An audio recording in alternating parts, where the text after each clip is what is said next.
আসসালামু আলাইকুম প্রিয় বিনিয়োগকারী ভাই বোনেরা, আশা করি সকলে ভালো আছেন। আজকের মার্কেটটা কিন্তু ভালো মন্দ মিলিয়ে মাঝামাঝি ধরনের একটি মার্কেট। অ্যাডভান্স হয়েছে 164টি, ডিক্লাইন 152টি, আনচেঞ্জ হয়েছে 71টি, আর টোটাল ভলিউম হয়েছে 1400 কোটি টাকা। 12 পয়েন্ট পজিটিভ করেছে। যাই হোক, মাঝারি মানের মার্কেট, খারাপ বলা যাবে না, মাঝামাঝি আছে।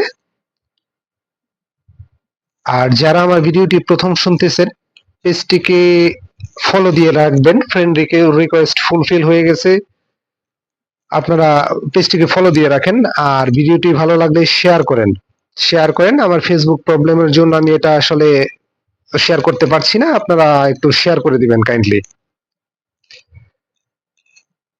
যাই হোক, এখন আমি তিনটে স্টক নিয়ে বিশ্লেষণ দিব। একটি হচ্ছে, প্রথম যে স্টকটি নিয়ে কথা বলবো সেটি হচ্ছে রবি, ফান্ডামেন্টাল স্টক এ ক্যাটাগরির, সকলেই পরিচিত আছেন।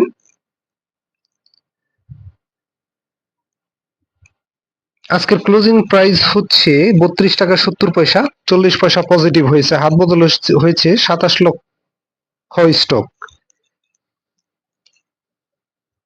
আমি বলবো বর্তমান যে পজিশন, ভালো একটা পজিশনে আছে রবি। আপনারা চাইলে পজিটিভলি দেখতে পারেন। ক্যান্ডেলটা দেখতে পাচ্ছেন, একটা ব্রেকআউট পজিশন। যদিও ব্রেকআউট হুটহাট দেয় না, একটু সময় নিতে পারে, ধৈর্য রাখতে হবে আপনাকে অবশ্যই। আর স্টকটাতে অবশ্যই এভারেজ করা যাবে। এভারেজ করার পর্যাপ্ত ব্যাকআপ মানি এবং মেন্টালিটি আপনার থাকতে হবে। স্টক মার্কেট হচ্ছে ধৈর্যের জায়গা এবং বিচক্ষণতার জায়গা। আপনি অধৈর্য হয়ে গেলে, গুজবের পিছনে ছুটলে কিন্তু আপনার কাঙ্ক্ষিত প্রফিটও হাতছাড়া হয়ে যাওয়ার পসিবিলিটি থাকে। যাই হোক, আপনারা দেখতে পাচ্ছেন রবির বর্তমান পজিশন, আমি বলবো ভালো পজিশন।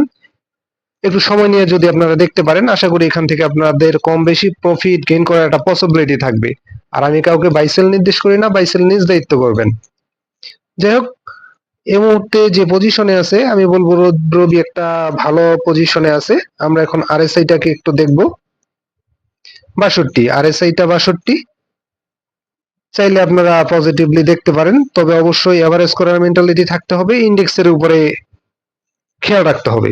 ইন্ডেক্সের উপরে খেয়াল রেখে যদি বসে থেকে আস্তে ধীরে এন্ট্রি নিতে পারেন, তাহলে আশা করি এখান থেকে কম বেশি একটা প্রফিট গেইন করার আপনাদের পসিবিলিটি থাকবে। একটা ব্রেকআউট পজিশনের মধ্যে আছে।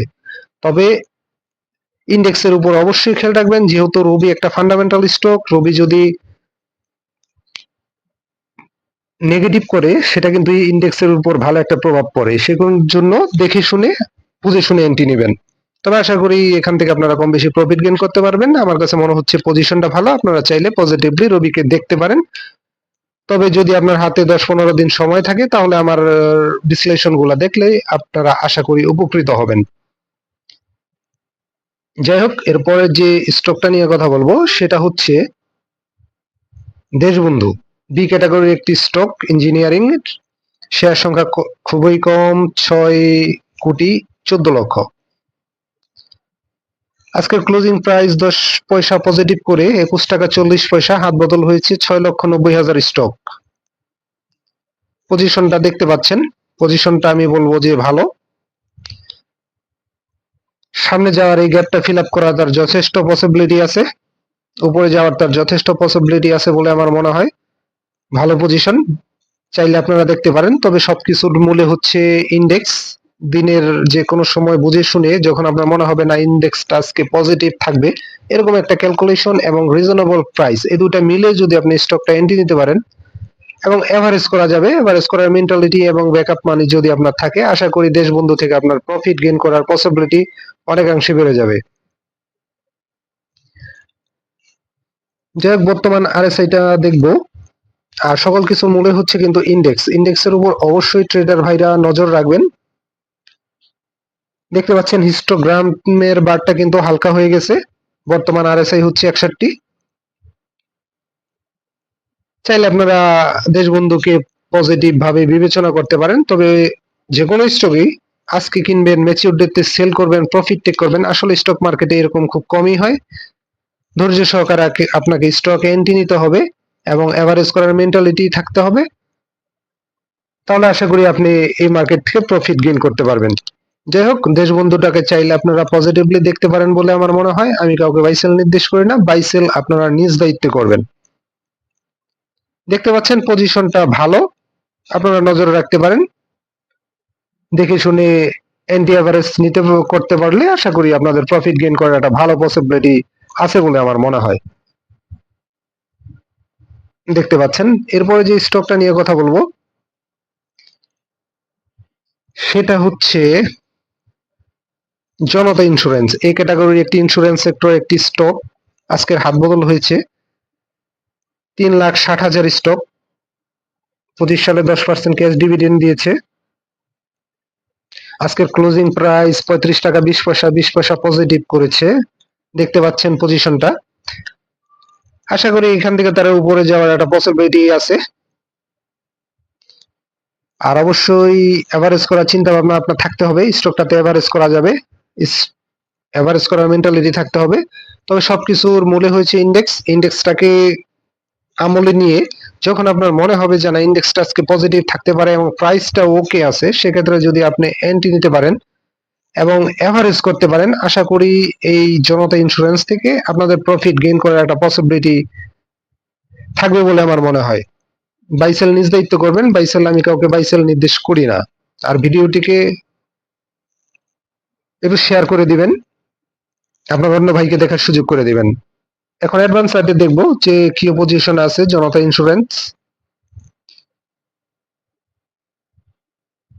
আমরা দেখতে পাচ্ছি ভালো পজিশন। বর্তমান আরএসআই হচ্ছে 51। আমি বলবো এটা ভালো পজিশনে আছে। আপনারা চাইলে ইন্ডেক্সের উপর খেয়াল রেখে এই স্টকটাতে এন্ট্রি নিতে পারেন। দেখতে পাচ্ছেন বর্তমান পজিশন। আশা করি এখান থেকে দিয়ে আপনাদের একটা কম বেশি একটা প্রফিট গেইন করার পসিবিলিটি থাকবে।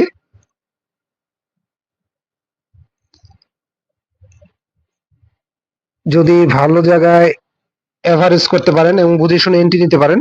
এখন যে পজিশনে আছে আপনারা চাইলে পজিটিভলি বিবেচনা করতে পারেন, তবে এভারেজ করার অবশ্যই মেন্টালিটি থাকতে হবে। এবং হাতে যদি আপনার 10 দিন সময় থাকে, 10-15 দিন, তবে দেখলে আশা করি আপনি উপকৃত হবেন এবং এখান থেকে আপনার প্রফিট গেইন করার পসিবিলিটি অনেকাংশে বেড়ে যাবে। খুব বেশি ছোটাছুটি করলে আপনি দিন শেষে লুজারই হবেন।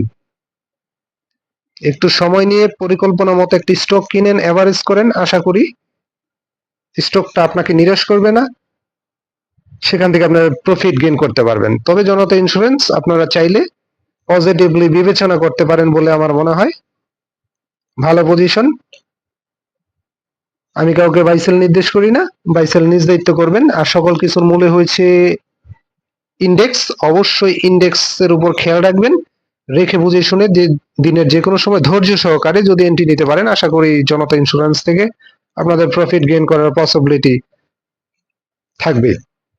ধন্যবাদ, ভালো থাকেন, নিজের পুঁজিকে নিরাপদে রাখেন, বুঝে শুনে ট্রেড করেন, গুজবে কান দিবেন না, গুজব ছড়াবেন না।